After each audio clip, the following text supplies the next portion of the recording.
I want to know which team has the bigger wise guy celebrity fan. Is it David Spade, who grew up in Scottsdale rooting for the Cardinals, or avid Seahawks fan Joel McHale? I'm a Spade guy. I'm in on Spade. All due respect to him, I'm going with Joel McHale. Literally every single morning, he and his kids watch Good Morning Football. I'm not making that up. Huge fans of him the show. and Randy Moss. Yes, huge. So Joel McHale, if you're watching, I'm going with McHale. All right, your move, Spade, because we got this guy right now. You know him. He's been on a lot of shows. Some of them are very good. He was on the most recent edition of Card Sharks, after which he said his favorite part of hosting it was, quote, the money. And he's a huge Seahawks fan. I wonder if he'll be wearing any Seahawks gear. Ladies and gentlemen, Mr. Joel McHale. What's up, Joel? Yeah. All right, I'm only wearing this because the heat went out of my home, guys. It's just a coincidence, total coincidence. Kyle, it's great to be on your podcast. Thank you for having me. Sure, of course, yes. Everybody make sure to hit subscribe. Joel, we're going to make this quick so you can go light your pilot light in the basement. Seahawks, you're a fan of them. You have their gear on. How do you feel right now as we're rounding down the stretch? How do you like this team?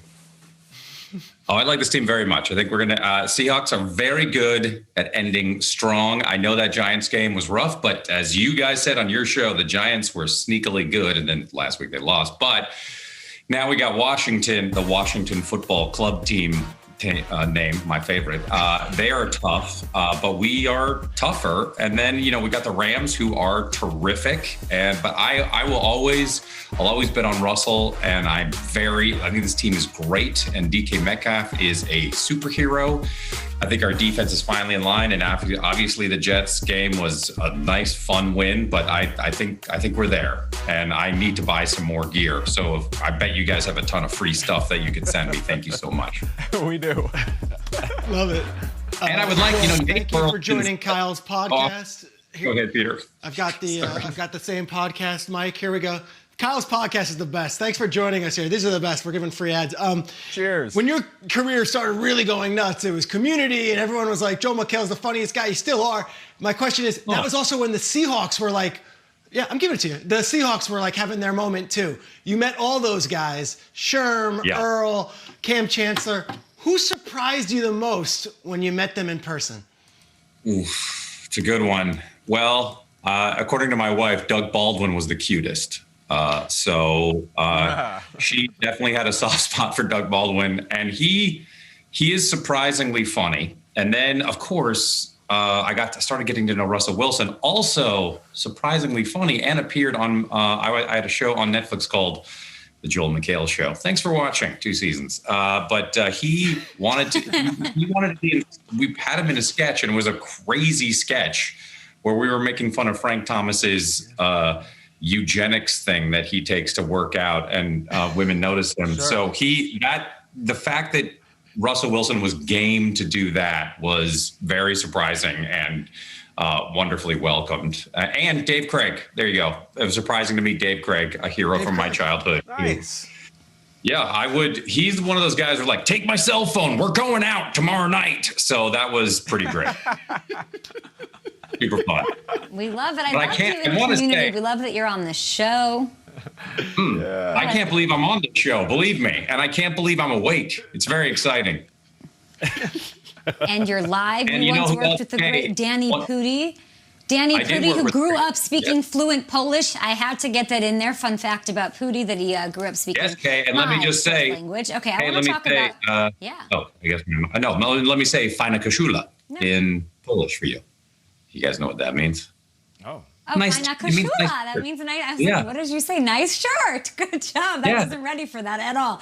I'm also not ready for your gloves with the different colored fingertips. It's fine. I want to talk about your fandom and your love for the Seahawks. You've gotten to do it all, right? You've raised the 12th man flag. You've been to the Super Bowl. You've been in the stands for some big moments. Give me your... Yeah, look at you. Give me the penultimate, the favorite memory as a lifelong member of the 12s. Well... I mean, of course, winning the Super Bowl was pretty great in New York. And I guess everyone was saying that Peyton Manning, I heard this announcer say, if you don't root for Peyton Manning, you're not an American. And I was like, I guess I'm not that. And So we were, when that safety happened right at the beginning, we scored 2 points in the first play. I jumped up and down screaming, "We're going to win!"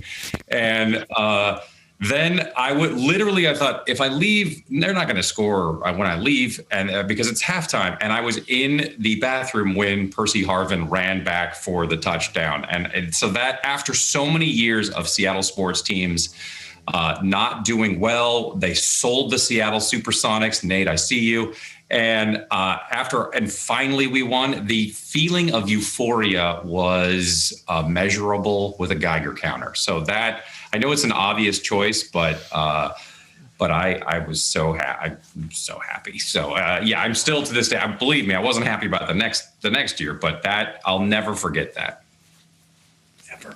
No doubt about it. Now, the continuity, I had to also represent with my microphone in the jerseys, by the way. I'm going to, show the Mariners jersey, a Sean Kemp All-Star, and then a Sonics jersey, because just like you, I represent the town, baby.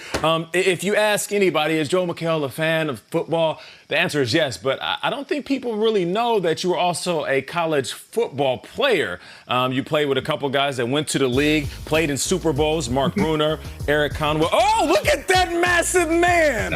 Look at that. He got the baggy sweats. Oh, this is so retro. But listen, what was it like playing at that time with guys that were really talented? Because those are some really good UWers. Oh, I made them feel very good about how good they were at football. I was on the scout offense, and I let them tackle me. They made me burst out crying. Dave Hoffman knocked the wind out of me 3 times. Those were very talented guys. I was terrible. I was basically the mascot at that point. Sometimes I would forget to wear my helmet and just put the husky dog head on, and no one noticed. No, those were really, really fun days. Terrifying because I was not great, but I really enjoyed those teams. Like, you got your Mark Burnell, you got your Ernie Conwell, who won a Super Bowl with the Rams, and of course Mark Bruner, who was on the Texans and the Pittsburgh Steelers, and Napoleon Kaufman and Lincoln Kennedy. You had these, and Dave Hoffman. You had these Titans. Legends. They're amazing, and I was a water boy. So I loved being on the team. And Nate, let me say, nobody on morning television or any television has as good of a glass frame game as you have. When I turn on Good Morning Football, I'm just like, what?